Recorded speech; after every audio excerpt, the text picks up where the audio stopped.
In this video, we are going to start the other topic in operating system, which is known as memory management.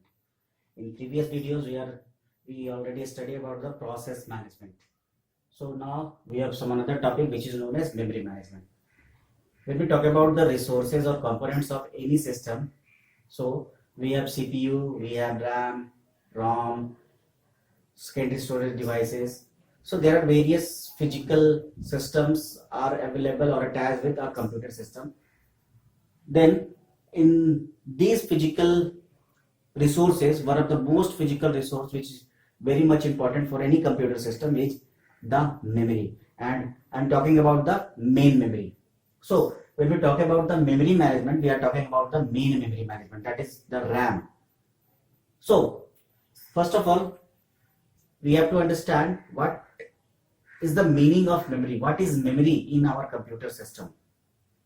So basically, when we talk about computer system, then computer system works on 0 and 1.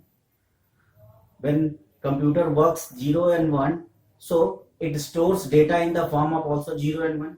And for storage, we required some area where we store the 0, 1, 1, 0, what are the digits or binary numbers or binary information we want to store in our system.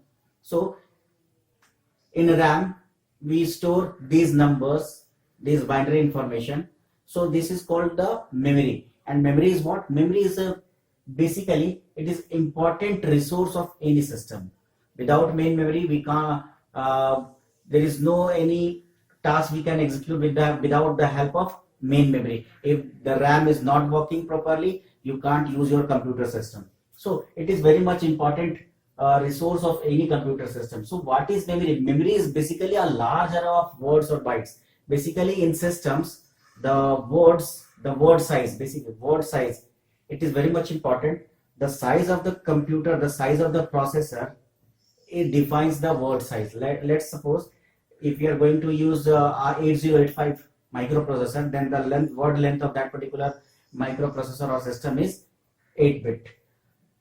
If the system processor is 32-bit processing capability, that means the word size or word length of that particular operating system or that system is 32 bytes, or sorry 32 bits, that means 4 bytes.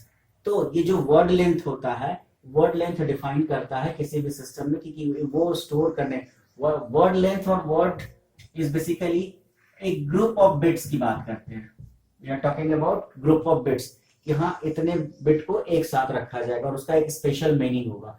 Her bite का या हर word का, वो bite भी हो सकता है, 8085 में 1 bit का वर्ड है तो वहां पे 1 बाइट बोल सकते हैं. वहीं पे जो आज सिस्टम हम यूज कर रहे हैं 64 बिट मशीन, वहां पे 64 बिट का एक वर्ड साइज होता है. दैट मींस वहां पे आप कह सकते हो कि वहां वर्ड लेंथ क्या है, ज्यादा है, 8 बाइट का वर्ड लेंथ है. सो जब एक ग्रुप में हम लोग डेटा को स्टोर करते हैं तो उसको हम लोग वर्ड कहते हैं. हर सिस्टम का, हर ऑपरेटिंग सिस्टम और हर हार्डवेयर किसी पर्टिकुलर वर्ड लेंथ पे काम करता है. तो रैम बेसिकली वो इतना डेटा स्टोर करेगा एज अ वर्ड जितना कि वो ऑपरेटिंग सिस्टम सपोर्ट कर रहा है और वो हार्डवेयर सपोर्ट कर रहा है.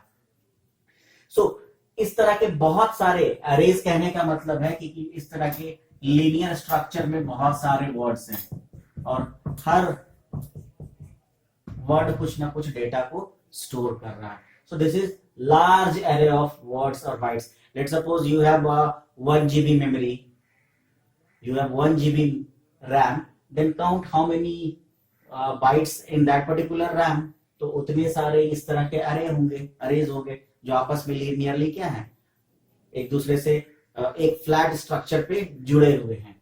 और हर वर्ड का या हर बाइट का अपना एक इंडिविजुअल एड्रेस होगा, ताकि जब हमें कोई डेटा स्टोर करना हो तो हम पर्टिकुलर एड्रेस पे पहुंच के डेटा को स्टोर कर सके, या उस डेटा को अगर हमें फेच करने की बात होगी या रीड करने की बात होगी तो हम क्या करेंगे, उस पर्टिकुलर लोकेशन पे पहुंचेंगे और वहां से डेटा को फेच करेंगे, राइट करेंगे या रीड करेंगे. बेसिकली जब हम लोग डेटा बस, एड्रेस बस और कंट्रोल बस की बात करते हैं तो एड्रेस बस उसमें एक स्पेसिफिक वर्ड बस है जो कि केवल एड्रेस को कैरी करता है. एड्रेस क्या होता है, हर लोकेशन का एक अपना स्पेसिफिक एड्रेस होगा. ताकि हम जब भी कोई डेटा कहीं पे भी रखे तो हमें पता होना चाहिए, यानी हमें नहीं सिस्टम को पता होना चाहिए कि वो डेटा आखिर फिजिकली कहाँ पे स्टोर है। तो फिजिकली वो कहाँ स्टोर है ये कैसे पता चलेगा? तो there is a address associated with each word byte और location, there is a address associated with it. और जब भी आप डेटा वहां पे स्टोर होता है तो इंडेक्स में उस एड्रेस को राइट कर दिया जाता है, और जब भी उस डेटा की दोबारा जरूरत होती है तो इंडेक्स में वो एड्रेस को रीड किया जाता है और फिर उस पर्टिकुलर लोकेशन पे पहुंचते हैं, वहां पे हमें डेटा मिल जाता है। सो अब ध्यान देने वाली बात है कि हमारे पास अ लार्ज अरे ऑफ वर्ड्स और बाइट्स है, और जिसका हर का अपना एक एड्रेस स्पेसिफिक एड्रेस है, और जो कि फिजिकल नहीं है। और ये जो सारे वर्ड्स हैं वो रैम है वो बिल्कुल फ्लैट है, यहाँ पे ऐसा भी नहीं कि कोई दीवार है जिससे कि हम एक दूसरे को क्या कर सके, सेपरेट कर सके, एक वर्ड को दूसरे वर्ड से सेपरेट कर सके, या एक प्रोग्राम की डेटा को दूसरे प्रोग्राम के डेटा से सेपरेट कर सके, ऐसी कोई प्रोविजन नहीं है। तो यहाँ पे बहुत इंपॉर्टेंट हो जाता है कि इन सारी चीजों को मैनेज कैसे किया जाएगा। तो there is a concept which is known as memory management. Memory management primarily concerned with the allocation of main memory in united capacity of requesting process।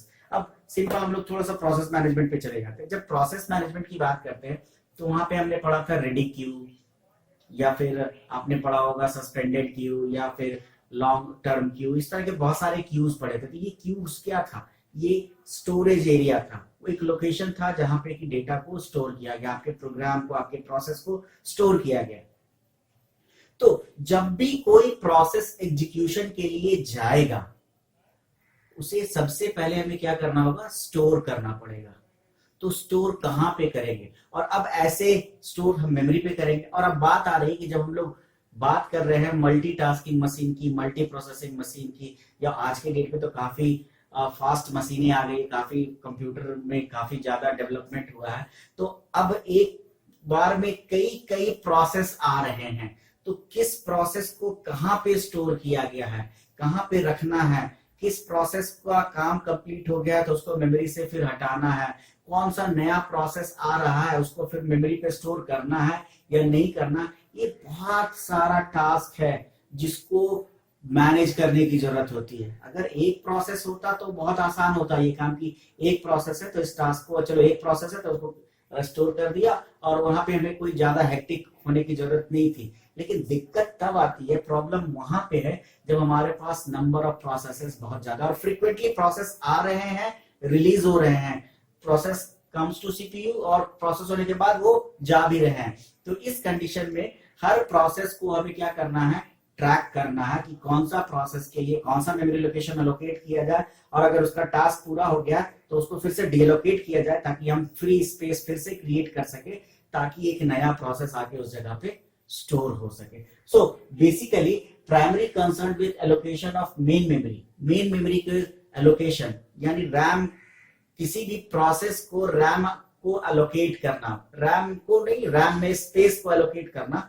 ये एक प्रोसेस आया तो उसको रैम में स्टोर करने के लिए जगह मिल सके उसे, और जगह ऐसी होनी चाहिए कि वो यूनाइटेड कैपेसिटी में हो।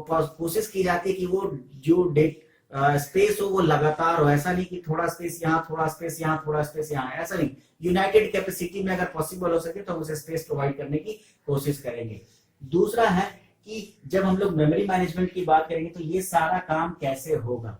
तो ये सारा काम डिपेंड करेगा, हर हार्डवेयर आर्किटेक्चर के लिए थोड़ा अलग अलग तरीका होता है। तो मेमोरी मैनेजमेंट जो है बेसिकली प्रोसेस अगर आ रहा है एग्जीक्यूशन को तो उस प्रोसेस को रैम पे अलोकेट कराना है और उसे स्पेस प्रोवाइड करना है। अब मैनेजमेंट की जरूरत इसलिए है कि यहाँ पे एक प्रोसेस नहीं है, कई प्रोसेस है और फ्रीक्वेंटली प्रोसेस आ रहे हैं। फ्रीक्वेंसी प्रोसेस का एग्जीक्यूशन कंप्लीट हो रहा है, फ्रीक्वेंसी प्रोसेस सस्पेंड हो रहे हैं। तो इन सभी के लिए स्पेस को डिसाइड करना है, किसको कहां पे रखना है, किसे हटाना है, किसे लाना है। तो इसीलिए memory management, there we need memory management. And now so what are the responsibility of memory management? So the first responsibility of memory management is tracking of memory used by whom, कौन कौन से process memory को use कर रहे हैं ये पता होना चाहिए हमें। इसके अलावा जो इसका दूसरा सबसे इंपॉर्टेंट रिस्पॉन्सिबिलिटी है, decide which process will loaded in memory. So there are various process, बहुत सारे प्रोसेस क्यू में हैं, किस प्रोसेस को रैम पे लोड करना है ये डिसाइड करना होता है। तो किस प्रोसेस को लोड करना है, तो जिस प्रोसेस का एग्जीक्यूशन होना है उस प्रोसेस को ही रैम पे लोड करना है, बाकी को अभी होल्ड करके रखना है कि नहीं वो सेकेंडरी स्टोरेज पे ही रहे। तो क्योंकि जब तक प्राइमरी स्टोरेज पे कोई प्रोसेस नहीं आएगा तब तक उसका एग्जीक्यूशन नहीं होना है। तो सबसे पहले हमें उसे प्राइमरी स्टोरेज पे लेके आना है, तो किस प्रोसेस को लेके आना है, तो जिसका एग्जीक्यूशन होना, तो ये डिसाइड करना है। तो और उसके बाद उस प्रोसेस को मेमोरी पे लोड करना है। इसके अलावा allocation and deallocation of memory space as needed. सबसे पहले एलोकेशन का मतलब कि एक प्रोसेस आया तो उसको स्पेस चाहिए तो एलोकेट किया हमने, और जब उसका टास्क कंप्लीट हो गया तो ऐसा नहीं है कि वो रैम पे ही रहेगा, वो मेन मेमोरी में ही रहेगा, उसको फिर से डीएलोकेट भी करना है। और कभी कभी ऐसी भी रिक्वायरमेंट होती है कि देयर इज एक प्रोसेस को इतना स्पेस चाहिए इस यूनाइटेड कैपेसिटी में, तो उसका अरेंजमेंट भी कौन करेगा, ये मेमोरी मैनेजर करेगा। सो मेमोरी मैनेजमेंट बेसिकली ये है कि मान लो कि एक होटल है बहुत बड़ा, अब वहां पे फ्रिक्वेंटली लोग आ रहे हैं जा रहे हैं, तो ट्रैक करना है कि कौन सा जो ट्रैवलर है, जो आया हुआ है गेस्ट है, वो किस कमरे में है, कौन सा नया ट्रैवलर आया उसको कौन सा कमरा एलोकेट करना है, कौन सा कमरा खाली है, कौन सा कमरा खाली नहीं है। ऐसा नहीं होता है ना कि एक कमरा ऑलरेडी एलोकेट है कि कोई यूज कर रहा है उसको और फिर एक नया गेस्ट आया उसको उसी कमरे में भेज दिया जाता है, ऐसा तो नहीं होता। अगर ऐसा होगा तो दिक्कत होगी। तो वैसे ही बिल्कुल रैम को भी वैसे ही समझो, जिस तरीके से वहां पे हर कमरे का एक नंबर होता है उसी तरीके से यहाँ पे हर मेमोरी लोकेशन का एक नंबर होता है, ताकि वो आइडेंटिफाई हो सके, ट्रैक करने में आसानी हो सके।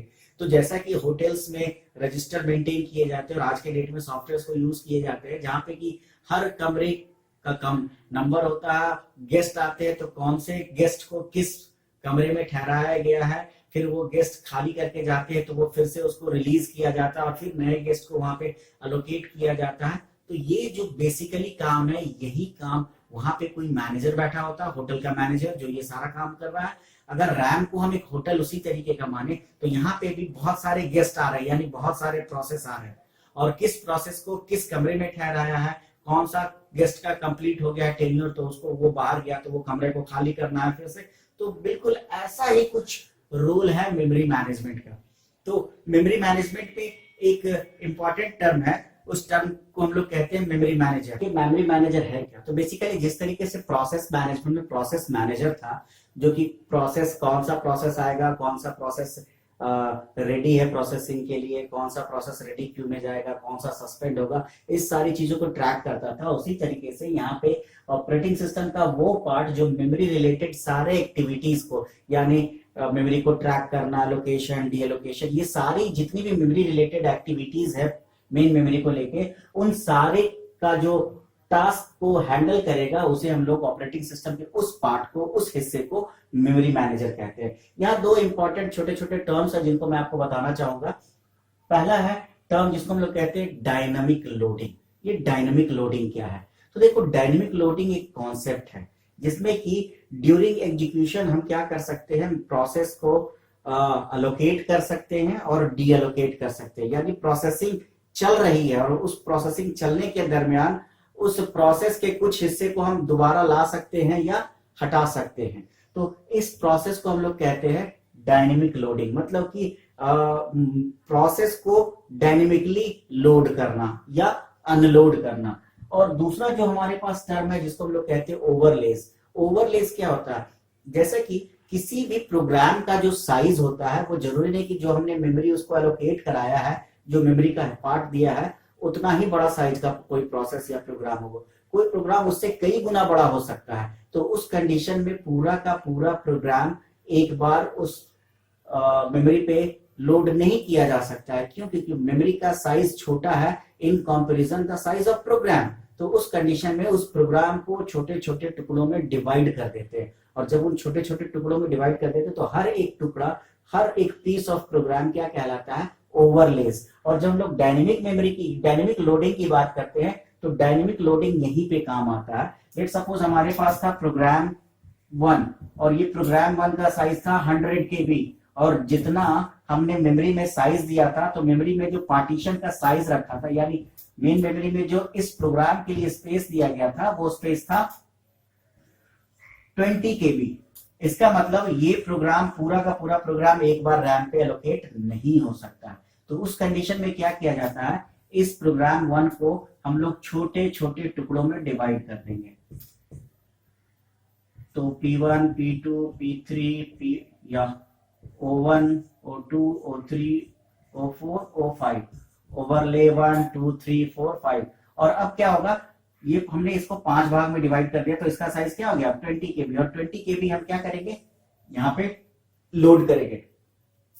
जैसे इस 20 केबी का टास्क एग्जीक्यूट होने का होगा और ये एग्जीक्यूट होगा, तब इसको हटा के फिर O2 को लोड करेंगे, फिर ये कंप्लीट होगा, फिर O3 को लाएंगे। तो this process is known as dynamic loading. यानी प्रोसेस का एग्जीक्यूशन चल रहा है, इस प्रोग्राम का एग्जीक्यूशन चल रहा है, लेकिन चूंकि इसका साइज बड़ा था, तो हम लोग क्या कर रहे थे, इसको छोटे छोटे टुकड़ों में डिवाइड कर दिए थे, और ये सेकेंडरी स्टोरेज पे था, और इसको फिर जितनी जरूरत है उतना प्रोसेस यहाँ पे लाया गया, एग्जीक्यूट हुआ, फिर लाया गया, फिर एग्जीक्यूट हुआ, लाया गया, हटाया गया, लाया गया, हटाया गया। तो this is basically the concept of dynamic loading and overlays. तो इस मेमोरी, ये जो डायनेमिक लोडिंग है और ओवरलेज है, इसका कॉन्सेप्ट हम लोग आगे करेंगे, जिसपे हम लोग पेजिंग, सेगमेंटेशन, वर्चुअल मेमोरी, ये सारे कॉन्सेप्ट को जब पढ़ेंगे तो वहां पे ये आपको बहुत क्लियरली समझ में आएगा। तो ये दो बेसिक टर्म्स है जिसके बारे में हमने यहाँ डिस्कस किया।